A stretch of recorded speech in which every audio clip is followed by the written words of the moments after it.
إن الحمد لله نحمده ونستعينه ونستغفره ونعوذ بالله من شرور أنفسنا ومن سيئات أعمالنا من يهده الله فلا مضل له ومن يضلله فلا هادي له وأشهد أن لا إله إلا الله وحده لا شريك له وأشهد أن محمدا عبده ورسوله يا أيها الذين آمنوا اتقوا الله حق تقاته ولا تموتن إلا وأنتم مسلمون يا أيها الناس اتقوا ربكم الذي خلقكم من نفس واحدة وخلق منها زوجها وبث منهما رجالا كثيرا ونساء واتقوا الله الذي تساءلون به والأرحام إن الله كان عليكم رقيبا يا أيها الذين آمنوا اتقوا الله وقولوا قولا سديدا يصلح لكم أعمالكم ويغفر لكم ذنوبكم ومن يطع الله ورسوله فقد فاز فوزا عظيما اللهم صل على محمد وعلى آل محمد كما صليت على إبراهيم وعلى آل إبراهيم إنك حميد مجيد اللهم بارك على محمد وعلى آل محمد كما باركت على إبراهيم وعلى آل إبراهيم إنك حميد مجيد سبحانك لا علم لنا إلا ما علمتنا إنك أنت العليم الحكيم رب اشرح لي صدري ويسر لي أمري واحلل عقدة من لساني يفقه قولي أما بعد فقد قال الإمام البخاري أمير المؤمنين في الحديث في آخر صحيحه باب قول الله تعالى ونزع الموازين القسط ليوم القيامة وأن أعمال بني آدم وقولهم يوزن وقال مجاهد القسطاس العدل بالرومية ويقال القسط مصدر المقسط وهو العادل وأما القاسط فهو الجائر حدثنا أحمد بن إشكابة حدثنا محمد بن فضيل عن عمارة بن القعقاع عن أبي زرعة عن أبي هريرة رضي الله تعالى عنه قال قال النبي صلى الله عليه وسلم كلمتان حبيبتان إلى الرحمن خفيفتان على اللسان ثقيلتان في الميزان سبحان اللہ وبحمدہ سبحان اللہ العظیم۔ جناب صدر باوقار محترم ناظم اجلاس فضیلت الشیخ محمد شریف المدنی حفظہ اللہ و تولا، ناظم مجلس استقبالیہ، برادر فاضل محترم دوست جناب مولانا مجیب الدین بن ابو الکلام المدنی حفظہ اللہ و تولا، معزز حاضرین مجلس، بھائیوں اور دوستوں، افاضل علماء و دانشوران، سیاسی و سماجی و رفاہی شخصیات بالعموم اور ساتھ ہی ساتھ بالخصوص معہد ام سلمہ للبنات کی طالبات، فارغات، معلمات، پردہ نشین ماؤں اور بہنوں، السلام علیکم ورحمۃ اللہ وبرکاتہ۔ مرکز السنہ اکلا کے زیر اہتمام چلنے والا یہ بچیوں کا ادارہ ایک عرصہ سے اس دیر نیپال میں بچیوں کو بہترین ماحول میں تعلیم و تربیت سے مزین کر رہا ہے، فللہ الحمد والشکر والنعمہ۔ کئی سالوں سے معہد سے بچیاں زیور تعلیم سے آراستہ ہو کر اس ملک میں کتاب و سنت کی دعوت کو عام کر رہی ہیں، جس کے لیے یہاں کے منتظمین، باوقار معلمین، معلمات، بالخصوص ادارہ کے صدر باوقار شیخ محترم محمد نسیم محمد یونس المدنی حفظہ اللہ و تولا شکریہ کے مستحق ہیں۔ باری تعالیٰ ادارہ کو دوام بخشے اور ذمہ داران کو عزم و حوصلہ کے ساتھ دین کے کاز کو آگے بڑھانے کی توفیق دے، ساتھ ہی ساتھ ہم سب کو ایمان و اخلاص کی دولت سے مالا مال کرے، ریا و نمود سے بچائے اور سلف صالحین کے منہج کے مطابق کتاب و سنت کی خدمت کی توفیق دے، آمین۔ انتہائی مسرت و شادمانی کا یہ دن ہے کہ آج بتاریخ 27 فروری 2023 عیسوی بروز سوموار معہد ام سلمہ للبنات کے حرم میں ختم بخاری کا یہ پروگرام معہد سے فارغ ہونے والی 29 طالبات کو آخری درس دینے کے لیے منعقد کیا گیا ہے تاکہ فارغات کی حوصلہ افزائی ہو، تعلیم و تربیت اور دعوت کا احساس ہماری بچیوں کے دلوں میں پیدا ہو، دینی تعلیمات پر عمل کرنے کے ساتھ ساتھ اپنی بہنوں، اپنی سکھیوں، سہیلیوں اور اپنے خاندان کی بہو بیٹیوں کو تعلیمات کی جانب یہ ہماری فارغات بچیاں خوب راغب کریں اور بچیوں کو تعلیم و تربیت کا یہ سلسلہ بغیر انقطاع و تعطل کے ساتھ جاری و ساری رہے۔ پیاری بچیوں، محترم سامعین، سامعات، افاضل علماء و دانشوران، آپ لوگوں نے صحیح بخاری کی آخری حدیث یکے بعد دیگرے بچیوں کی زبانی سنی اور بغور سماعت کیا۔ قبل اس کے کہ میں حدیث پاک کی توضیح اور تشریح کروں، حدیث پاک کے معنی اور مفاہیم کو بیان کروں، میں چاہتا ہوں کہ یہ حدیث کی عظیم اور محترم بالشان کتاب، جسے امام بخاری رحمۃ اللہ علیہ نے بڑی عرقریزی سے حدیثوں کو تلاش کر کے، حدیثوں کو چھان پھٹک کر کے ترتیب دیا ہے، آپ کی زندگی کے تعلق سے بعض گوشوں کو اجاگر کروں اور پھر اس کے بعد اس عظیم کتاب کے بھی بعض گوشوں کو اجاگر کر کے میں ڈائریکٹ حدیث کی تفصیل میں گھسنے کی کوشش کروں گا۔ باری تعالیٰ سے دعا ہے کہ اللہ رب العالمین ہمیں قرآن و سنت کے مطابق صحیح اور سچی باتیں کہنے کی توفیق دے، ساتھ ہی ساتھ ہم تمام لوگوں کو سننے سے زیادہ عمل کی توفیق بخشے، آمین۔ محترم سامعین، امام بخاری رحمۃ اللہ علیہ ایک جلیل القدر محدث ہیں، ایک عظیم محدث ہیں، اور یہ عظیم محدث جب یہ اپنی کتاب کو ترتیب دینا شروع کرتے ہیں تو ان کا معاملہ یہ ہے، ان کا معمول یہ ہے، یہ بیچارے کہتے ہیں خود اپنے بارے میں کہ جب بھی میں کسی حدیث کو تلاش کر کے اس کتاب میں لاتا اور جمع کرنے کی کوشش کرتا تو میرا معمول یہ ہوتا تھا کہ ما وضعت فی کتاب الصحیحین حدیثا الا اغتسلت قبل ذلك وصلیت رکعتین۔ میں جب بھی اس کتاب کے اندر کوئی حدیث رکھنا چاہتا تو میرا معمول یہ ہوتا تھا کہ میں سب سے پہلے غسل کرتا، حدیث پاتا لاتا، اس کے بعد میں سب سے پہلے غسل کرتا، 2 رکعت نمازیں پڑھتا، پھر اس کے بعد اس حدیث کی کتاب میں اس حدیث کو درج کرتا۔ یہ امام بخاری رحمۃ اللہ علیہ کا معاملہ تھا۔ اسی طرح سے امام بخاری رحمۃ اللہ علیہ نے بڑی جہود کے بعد 16 سال کی عظیم مدت کے بعد اس کتاب کو ترتیب دے پائے ہیں، یعنی اس کتاب کی ترتیب میں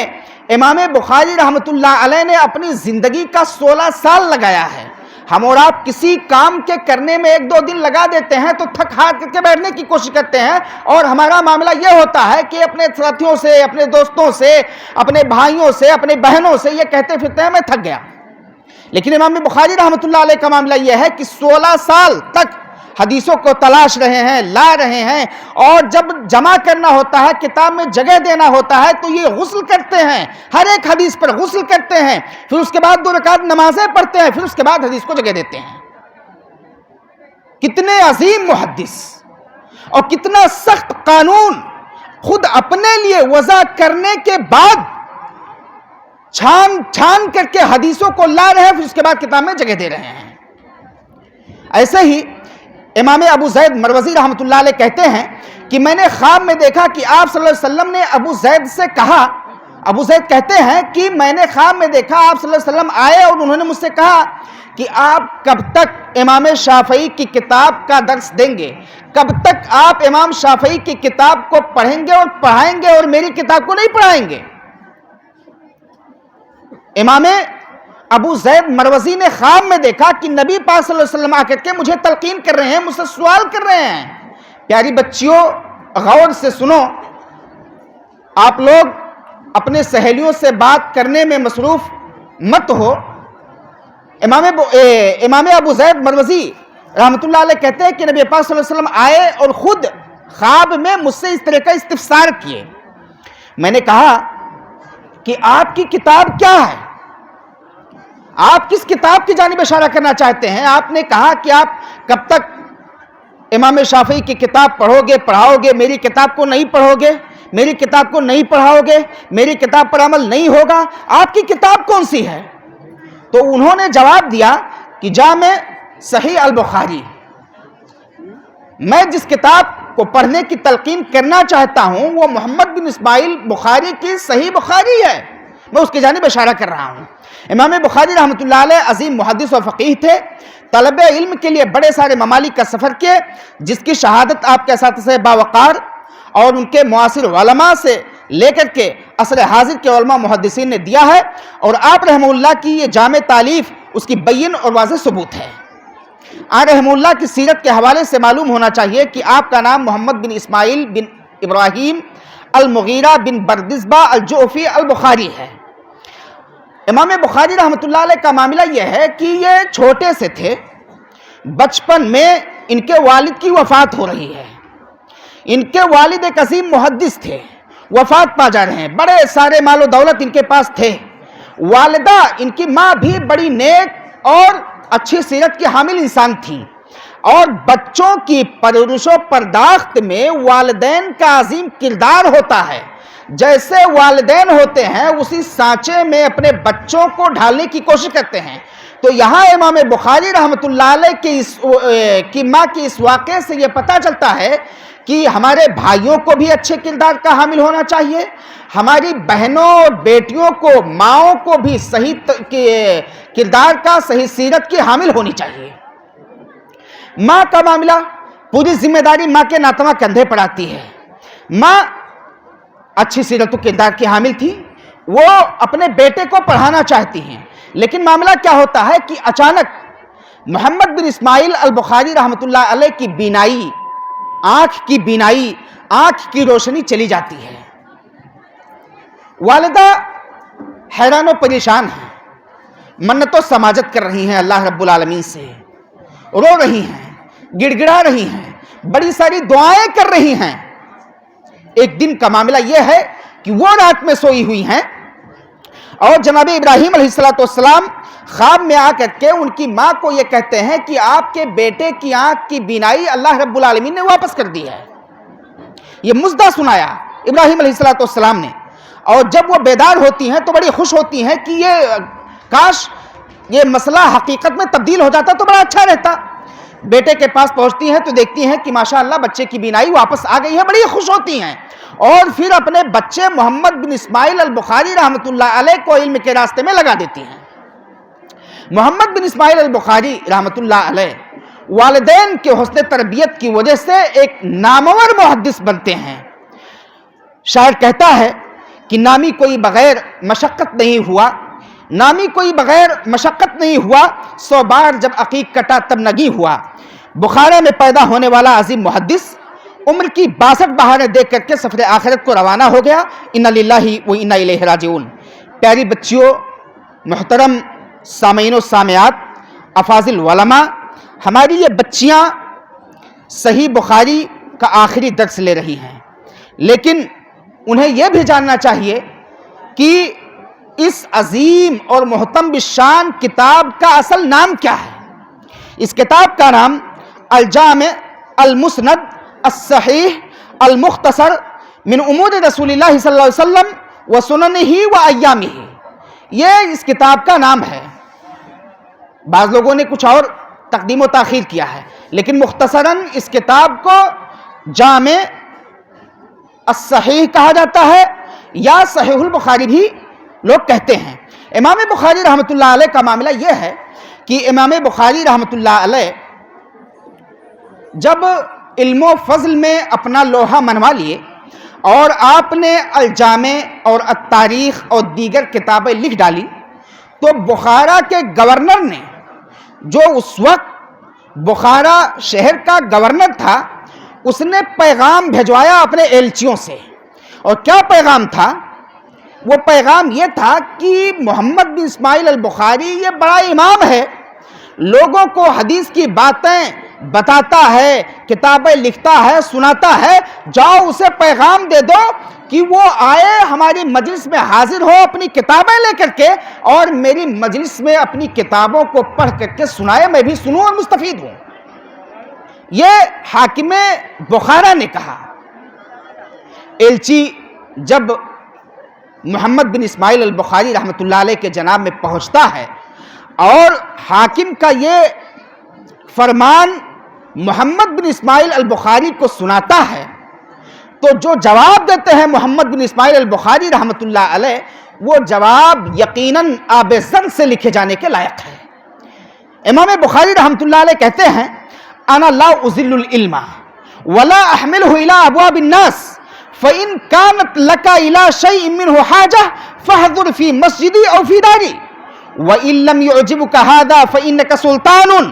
فامنعني من المسجد ليكون لي عذر عند الله يوم القيامه لأني لا أكتم العلم لقول النبي صلی اللہ علیہ وسلم من سئل عن علم فكتمه الجم بلجام من النار۔ اللہ اکبر۔ یہ امام بخاری رحمۃ اللہ علیہ کی جوان مردی اور علول ہمتیں تھی کہ امام بخاری رحمۃ اللہ علیہ گورنر کے ایلچی کو جواب دیتے ہیں کہ امام بخاری رحمۃ اللہ علیہ نے اگر یہ پیغام دیا ہے کہ میں اپنی کتابوں کو لے کر کے حاکم کے جناب میں پیش ہوں اور جو کچھ میں نے لکھا ہے یا جو کچھ میں پڑھتا اور سناتا ہوں وہاں حاکم گورنر کے سامنے پڑھوں اور حاکم گورنر کو سناؤں، تو اے ایلچی تم جا کر کے گورنر کو یہ خبر دے دو کہ میں قطعاً یہ نہیں پسند کرتا ہوں کہ علم کی ذلت آمیز علم کے ساتھ معاملات ہوں، علم کے ساتھ حقارت آمیز معاملات ہوں، علم ذلیل ہو، علم برباد ہو، علم کی توہین ہو، اور علم کو لے کر کے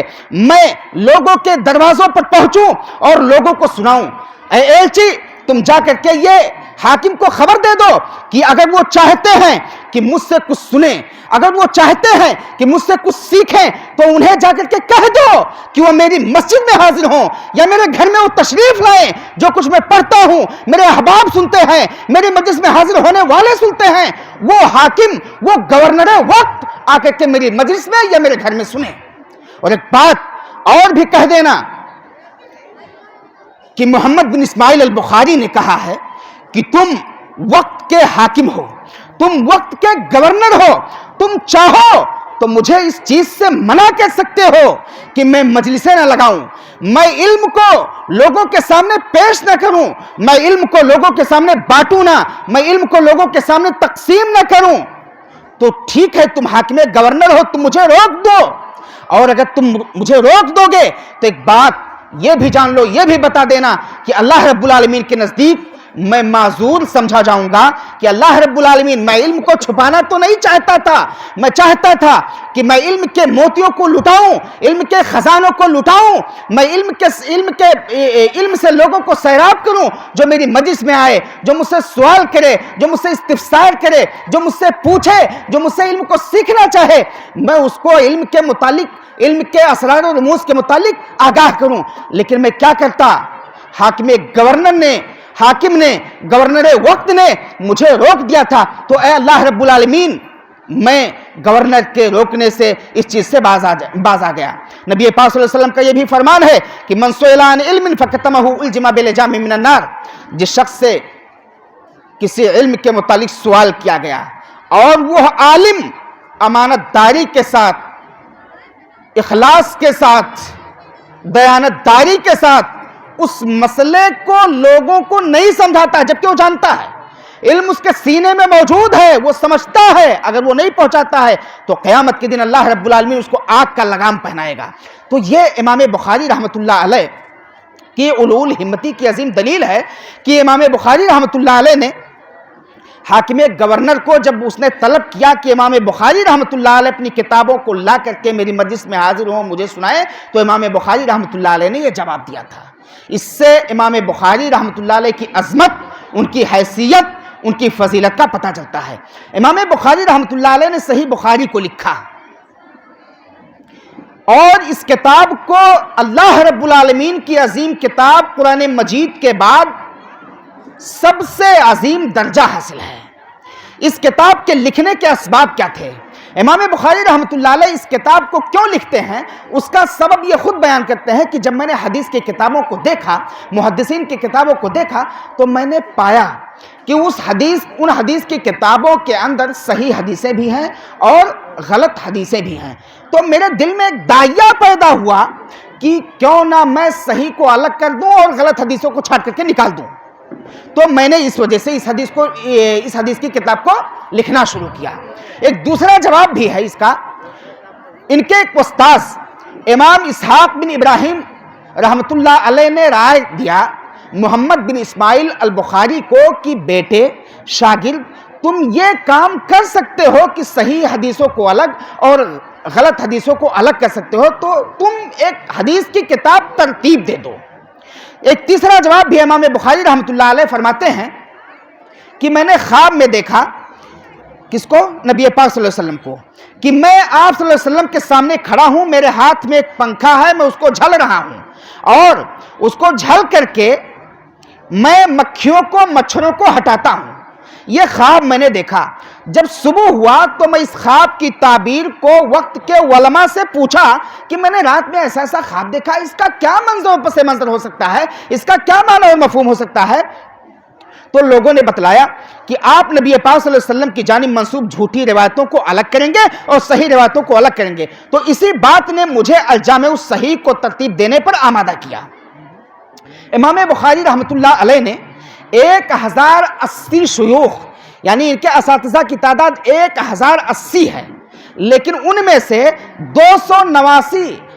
اشخاص کی حدیثوں کو اپنی بخاری کے اندر جگہ دیتے ہیں۔ یعنی سنے ہیں کتنے لوگوں سے؟ 1080 مشائخ سے، 1080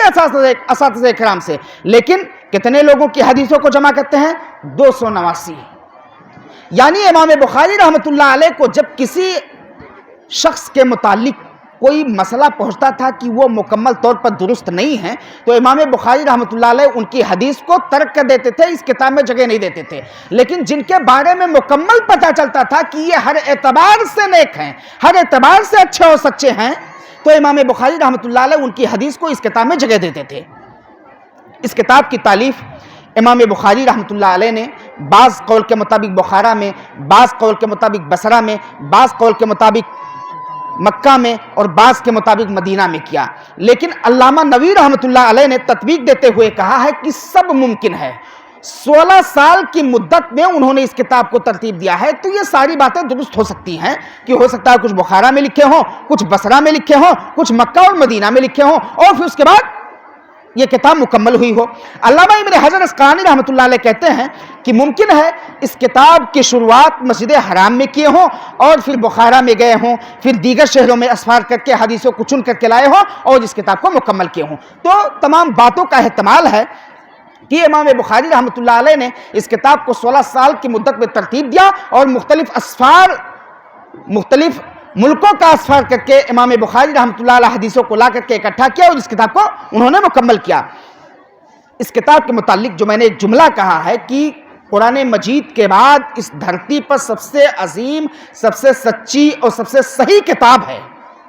علامہ ابن حجر اسقلانی رحمۃ اللہ علیہ کہتے ہیں کہ جب امام بخاری رحمۃ اللہ علیہ نے اس کتاب کی تالیف کر ڈالی اور کتاب کی تالیف کر کے فارغ ہوئے، تو انہوں نے اپنے اساتذہ کرام علی ابن المدینی، امام احمد بن حنبل، یحییٰ ابن معین وغیرہ رحمہم اللہ کے سامنے پیش کیا۔ ان لوگوں نے اس کتاب کو حرفاً پڑھا، غور و خوض کیا، پھر اس کے بعد ان لوگوں نے 4 حدیثوں کے متعلق کلام کیا کہ یہ 4 حدیثیں صحیح نہیں لگ رہی ہیں، باقی تمام کی تمام حدیثیں صحیح ہیں۔ پھر امام عقیلی نے دونوں فریقوں کا علمی جائزہ لینے کے بعد امام بخاری کی رائے کو راجح کرا دیا اور کہا کہ 4 حدیثیں بھی صحیح ہیں، یعنی 4 حدیثوں سمیت اس کتاب کی تمام حدیثیں صحیح ہیں۔ ایک اور مسئلہ رہ جاتا ہے کہ امام بخاری رحمۃ اللہ علیہ نے اس حدیث کی کتاب میں، اس محتم بالشان کتاب میں، اس عظیم کتاب میں تمام کی تمام حدیثوں کو صحیح رکھا ہے، کسی طرح کی شبہات کی کوئی گنجائش نہیں ہے۔ لیکن کیا حدیث کی اس عظیم کتاب کے اندر ہی تمام حدیثیں صحیح ہیں، باقی دیگر حدیث کی کتابوں میں صحیح حدیثیں نہیں ہیں؟ تو میری پیاری فارغات